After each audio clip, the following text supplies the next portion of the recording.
ఒకసారి ఊహించుకోండి, మీరు అరుణాచల్ ప్రదేశ్కి చెందిన పెమావాంగ్ థాంగ్డోక్ అనే భారతీయ పౌరురాలు. జపాన్ వెళ్తూ షాంఘై పుడాంగ్ ఎయిర్పోర్ట్ మీదుగా జస్ట్ అలా వెళ్తున్నారు. మీ దగ్గర జపాన్ వెళ్లేందుకు సరైన వీసా ఉంది, పాస్పోర్ట్ కూడా అన్నీ కరెక్ట్గా ఉన్నాయి. కానీ అప్పుడే చైనా ఇమ్మిగ్రేషన్ అధికారులు మిమ్మల్ని ఆపారు. మీ ఇండియన్ పాస్పోర్ట్ని వాళ్లు ఒప్పుకోలేదు. డాక్యుమెంట్లో ఏదో సమస్య ఉందని కాదు, మీ పుట్టిన ప్రదేశం అరుణాచల్ ప్రదేశ్ అని ఉండటమే కారణం. ఒక్కసారిగా మీ మామూలు ప్రయాణం 18 గంటల పీడకలగా మారిపోయింది. అధికారులు అరుణాచల్ ప్రదేశ్ చైనాలో భాగమే అని పట్టుబట్టారు. మీ పాస్పోర్ట్ని లాక్కున్నారు. అంతేకాదు, మీ తదుపరి ప్రయాణాన్ని అడ్డుకున్నారు. వాళ్లు మీకు ఆహారం గానీ, కనీస సౌకర్యాలు గానీ ఇవ్వలేదు. ఇంకా షాకింగ్ ఏంటంటే, చైనా పాస్పోర్ట్ కోసం అప్లై చేయమని ఒత్తిడి చేశారు. ఇది కేవలం అకారణంగా నిర్బంధించడమే కాదు, భారతదేశ సార్వభౌమత్వానికి నేరుగా సవాల్. దశాబ్దాల నాటి సరిహద్దు వివాదాల్ని మళ్లీ గుర్తుచేసే షాకింగ్ పరిణామం ఇది. థాంగ్డోక్ తన కష్టాన్ని ధైర్యంగా సోషల్ మీడియాలో చెప్పడంతో ఇది వెంటనే పెద్ద దౌత్యపరమైన దుమారాన్ని రేపింది. భారత విదేశాంగ మంత్రిత్వ శాఖ ఈ అకారణ నిర్బంధాన్ని తీవ్రంగా ఖండించింది. అరుణాచల్ ప్రదేశ్ భారతదేశంలో అంతర్భాగమని, దాన్ని ఎవరూ విడదీయలేరని స్పష్టం చేసింది. కానీ చైనా విదేశాంగ శాఖ ప్రతినిధి మావోనింగ్ మాత్రం బీజింగ్ తన పాత వాదననే మళ్లీ వినిపించారు.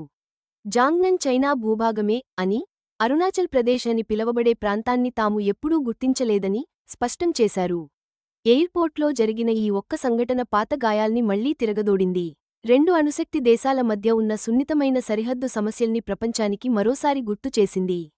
హిమాలయాల్లోని ఈ సున్నితమైన శాంతికి ఇది ఎలాంటి పరిణామాల్ని తీసుకొస్తుంది? థాంగ్డోక్ను అరెస్ట్ చేయడం వెనుక ఉన్న తీవ్రత ఏంటో అర్థం చేసుకోవాలంటే, భారత్ చైనా మధ్య చాలా కాలంగా కొనసాగుతున్న వివాదాస్పద చరిత్రను ఒకసారి చూడాలి. భారత్ చైనా సరిహద్దు వివాదం ఒకే ఒక్క చోటికి పరిమితం కాలేదు. ఇది వేల కిలోమీటర్ల కొండలు, గుట్టలున్న దుర్గమ ప్రాంతంలో మొత్తం వాస్తవాధీన రేఖ లాక్ పొడవునా విస్తరించి ఉంది. పశ్చిమ సెక్టార్ విషయానికి వస్తే, చైనా దాదాపు 38,000 చదరపు కిలోమీటర్ల అక్సాయ్ చిన్ను తన ఆధీనంలో ఉంచుకుంది. అయితే ఈ ప్రాంతం తమదే అని భారత్ గట్టిగా వాదిస్తుంది. కానీ తూర్పు సెక్టార్లో, ముఖ్యంగా అరుణాచల్ ప్రదేశ్లో, చైనా దాదాపు 90,000 చదరపు కిలోమీటర్ల భూభాగాన్ని తనదిగా చెప్పుకుంటూ దానిని జాంగ్నాన్ లేదా దక్షిణ టిబెట్ అని పిలుస్తోంది. ఈ వాదన చారిత్రక నేపథ్యాల్లో, వ్యూహాత్మక ప్రయోజనాల్లో చాలా లోతుగా పాతుకుపోయింది. 1962 భారత్ చైనా యుద్ధాన్ని మనం చూస్తే, చైనా బలగాలు అప్పటి భారతదేశ నార్త్ ఈస్ట్ ఫ్రంటియర్ ఏజెన్సీ, ఇప్పుడు అరుణాచల్ ప్రదేశ్ లోపలికి చాలా దూరం చొచ్చుకు వచ్చాయి. తర్వాత తూర్పు ప్రాంతాల నుంచి ఏకపక్షంగా వెనక్కి వెళ్లిపోయినప్పటికీ, అక్సాయ్ చిన్ను మాత్రం తమ ఆధీనంలోనే ఉంచుకున్నాయి. ఆ తర్వాత దశాబ్దాల్లో చైనా అనధికారికంగా ఒక ప్యాకేజీ ప్రతిపాదనను తెరపైకి తెచ్చింది. అదేంటంటే, అక్సాయ్ చిన్పై చైనా నియంత్రణను భారత్ అంగీకరిస్తే, అరుణాచల్పై తన వాదనలను చైనా వదులుకుంటుందని. ఈ ప్రతిపాదన ఎప్పుడూ అధికారికం కాలేదు, అలాగే భారత్ దీన్ని అంగీకరించనూ లేదు. కాని ఇది ఈ వివాదం ఎంత లోతుగా పాతుకుపోయిందో స్పష్టం చేస్తుంది. షాంఘైలో ఇటీవల జరిగిన ఈ ఘటన ఏదో ఒక ఒంటరి సంఘటన అస్సలు కాదు. ఇది పరిష్కారం కాని ఈ చారిత్రక సమస్యల తాలూకు ప్రత్యక్ష నిదర్శనం. సరిహద్దు చాలా కాలంపాటు ప్రశాంతంగా ఉన్నప్పటికీ, ఎప్పుడూ భౌగోళిక రాజకీయ ఉద్రిక్తతలకు హాట్స్పాట్గా ఉంటుందని ఇది నిరంతరం గుర్తు చేస్తూనే ఉంటుంది. భూభాగం, సార్వభౌమాధికారం కోసం జరిగే ఈ పెద్ద పోరాటంలో అరుణాచల్ ప్రదేశ్ పౌరుడి గుర్తింపు కూడా ఒక యుద్ధభూమిగా మారిపోతుంది. షాంఘైలో జరిగిన ఈ అదుపులోకి తీసుకునే ఘటన ఏమీ ఊరికే జరిగిపోలేదు. చాలా ఏళ్లుగా స్తంభించిపోయిన భారత్ చైనా ఉన్నతస్థాయి సంబంధాలు ఇప్పుడిప్పుడే కాస్త మెరుగుపడుతున్న సమయంలోనే ఇది బయటపడింది. 2020 జూన్లో జరిగిన దారుణమైన గాల్వాన్ లోయ ఘర్షణలు, ఇరువైపులా ప్రాణనష్టం జరగడంతో సంబంధాలు పూర్తిగా స్తంభించిపోయాయి. గత కొద్ది నెలలుగా నేరుగా విమానాల రాకపోకలు, సరిహద్దు చర్చలు, ఉన్నతస్థాయి సమావేశాల విషయంలో కాస్త ప్రయత్నాలు జరుగుతున్నా, అంతర్గతంగా ఉన్న ఉద్రిక్తతలు మాత్రం ఏమాత్రం తగ్గలేదు. లడఖ్లో ఉద్రిక్తతలు తారస్థాయిలో ఉన్నప్పుడు కూడా, చైనా తూర్పు సెక్టార్లో కూడా కవ్వింపు చర్యలకు పాల్పడింది. 2022లో భారత రక్షణ మంత్రి స్వయంగా ఈ విషయాన్ని వెల్లడించారు. పీపుల్స్ లిబరేషన్ ఆర్మీ ప్లా తవాంగ్లో నియంత్రణ రేఖ లాక్ ను దాటడానికి ప్రయత్నించిందని, ఒకపక్షంగా ప్రస్తుత స్థితిని మార్చడానికి చూసిందని. ఈ తరహా చర్యలు చూస్తుంటే, అరుణాచల్ ప్రదేశ్పై తన హక్కులను బలోపేతం చేసుకోవడానికి బీజింగ్ ఒక పద్ధతి ప్రకారం వ్యూహాత్మకంగా వ్యవహరిస్తోందని అర్థమవుతోంది. భారత నాయకులు, దలైలామా లేదా ఇతర దేశాల దౌత్యవేత్తలు ఈ ప్రాంతాన్ని సందర్శించినప్పుడల్లా చైనా ఎప్పుడూ అభ్యంతరం చెబుతూనే ఉంటుంది. అరుణాచల్లోని ప్రాంతాలు, పర్వతాలు, నదులు, కనుమలకు చైనా పదేపదే సొంత పేర్లను పెట్టింది. పరిపాలనాపరమైన నియంత్రణను, తమ చారిత్రక హక్కును నిరూపించుకోవడానికి ఇదొక ఎత్తుగడ.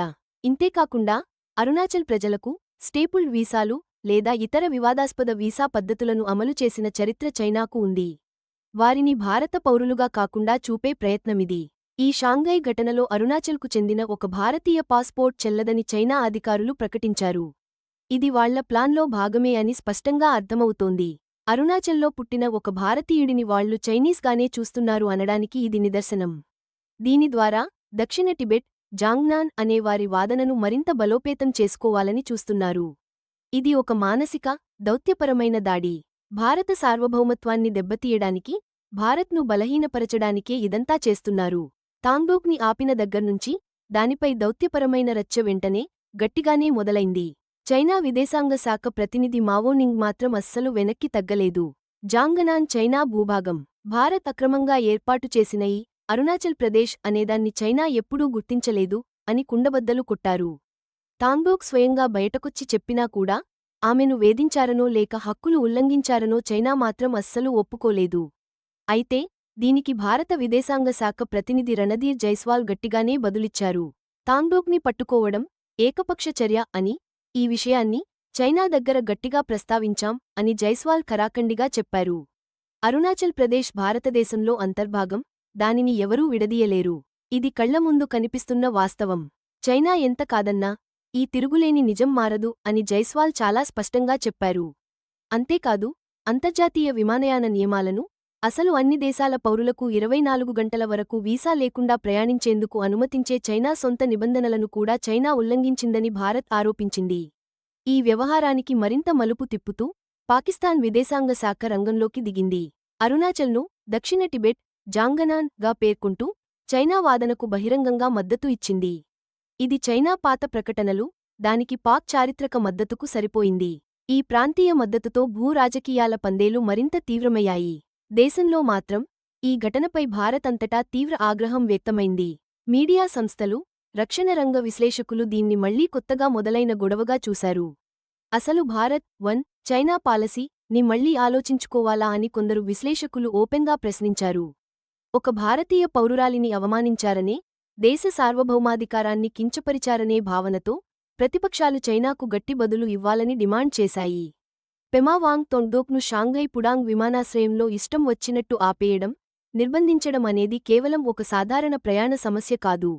ఇది భారత్, చైనా మధ్య ఎప్పటినుంచో ఉన్న సంక్లిష్టమైన, తరచుగా ఉద్రిక్తంగా ఉండే సంబంధాల్లో పరిస్థితిని మరింత ఉద్రిక్తం చేసే ఒక అంశం. ఈ ఘటన ఈ రెండు ఆసియా అగ్రరాజ్యాల మధ్య జాగ్రత్తగా సాధించిన సాధారణీకరణ ఎంత బలహీనమైనదో మరోసారి స్పష్టంగా గుర్తుచేసింది. ఇటీవలి కాలంలో చర్చలు, నమ్మకాన్ని పెంచే చర్యలు చేపట్టినప్పటికీ లోతుగా పాతుకుపోయిన సరిహద్దు వివాదాలు, ముఖ్యంగా అరుణాచల్ ప్రదేశ్పై ఉన్న సమస్యలు ఇంకా మరుగుతూనే ఉన్నాయి. ఇవి ఎప్పుడైనా దౌత్య సంక్షోభాలకు దారితీయగలవు. భారత్ విషయానికి వస్తే ఈ ఘటన దాని సార్వభౌమత్వానికి, పౌరుల గౌరవానికి నేరుగా సవాలు విసిరినట్టుంది. అంతేకాదు, గట్టిగా, రాజీ పడకుండా నిలబడాల్సిన అవసరాన్ని ఇది మరోసారి బలపరిచింది. ఇక చైనా విషయానికొస్తే తన సరిహద్దు వాదనలను నిలబెట్టుకోవడానికి ఇది వారి దీర్ఘకాలిక వ్యూహంలో భాగంగా లెక్కలతో కూడిన మరో ఎత్తుగడ. దౌత్య ప్రకటనల నుంచి సరిహద్దుల్లో మౌలిక వసతుల నిర్మాణం వరకు, చివరికి ఇలాంటి వ్యక్తిగత ప్రయాణ ఘటనల వరకు, అందుబాటులో ఉన్న ప్రతి సాధనాన్ని వాడుకుంటూ చైనా తన వాదనను గట్టిగా వినిపిస్తోంది. చైనాతో బహిరంగంగా జతకట్టిన పాకిస్తాన్ ప్రమేయం ప్రాంతీయ రాజకీయాలను మరింత క్లిష్టతరం చేస్తోంది. ఇది దక్షిణాసియాలో ఉన్న పొత్తులు, వైరుధ్యాలతో కూడిన సంక్లిష్టమైన వలయాన్ని స్పష్టం చేస్తోంది. ఈ రెండు దేశాలు ఈ సున్నితమైన సమతుల్యతను కొనసాగించడానికి ప్రయత్నిస్తున్న తరుణంలో తొంగ్డోక్ అనుభవించిన కష్టాలు, ఆర్థిక నష్టాల రూపంలో ఉన్న మానవీయ కోణం, తరచుగా భౌగోళిక రాజకీయాల వాదోపవాదాల్లో మరుగున పడిపోతుంది. ముందున్న దారి ఇంకా సవాళ్లతోనే నిండి ఉంది. రెండు వర్ధమాన ప్రపంచ శక్తులైన భారత్, చైనాలు సరిహద్దు వివాదంతో ఇంకా సతమతమవుతూ ఉండగా, ప్రపంచం చాలా నిశితంగా గమనిస్తోంది. ఈ వివాదం కేవలం వారి ఉమ్మడి చరిత్రను మాత్రమే కాకుండా, ప్రాంతీయ స్థిరత్వం, అంతర్జాతీయ సంబంధాల భవిష్యత్తును కూడా నిర్దేశిస్తుంది. ఇప్పుడు తేలాల్సిన విషయానికి ఏమిటంటే, ఈ తాజా ఉద్రిక్తత ప్రపంచంలోనే అత్యధిక జనాభా కలిగిన సరిహద్దు ప్రాంతం భవిష్యత్తును ఎలా మారుస్తుంది?